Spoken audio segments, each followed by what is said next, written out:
பெண் சுதந்திரத்திற்காக போராடும் இருவகையான ஆண்களில் ஒரு வகையான ஆண்களை நாம் ஏற்கனவே பார்த்துவிட்டோம். இன்று இன்னொரு வகையான ஆண்களை பற்றி பார்ப்போம். இந்த இன்னொரு வகையான ஆண்களும் எம் சமுதாயத்தில் இருக்கிறார்கள். பெண்களுக்கு உரிமை இல்லையா? அவள் இல்லாத குடும்பம் இயங்குமா? அவளை கட்டுப்படுத்த எங்கேயோ இருந்து வந்த ஆணுக்கு என்ன அந்தஸ்து இருக்கிறது? இவ்வளவு தகுதி என்ன? இவளை அடிமையாக நடத்த முடியுமா?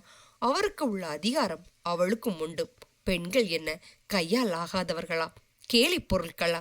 தலையாட்டும் பொம்மைகளா என்று பெண்ணினத்திற்காக பொருளும் ஆண்கள் யார்? எமது அன்பான மகளை திருமணம் செய்து கொடுத்துவிட்டு மருமகனின் செய்கைகளை, குணங்களை நடைமுறையில் பார்த்து கொண்டிருக்கும் தந்தைமார்களே ஆவார். இங்கே பெண்ணுரிமை கோரி ஆண்களுக்கு எதிராக பொங்கி எழுபவர்கள் அப்பெண்ணை பெற்றவரான தந்தையர்களை. இவர் மனைவியும் முன்னாளில் ஒருவரின் மகளாகத்தான் இருந்தவள். அந்த ஒருவருக்கு, அதாவது தனது மாமனாருக்கு மனம் கோணாத மருமகனாக இவர் வாழ்ந்தாரா என்பது கேள்விக்குறிதான்.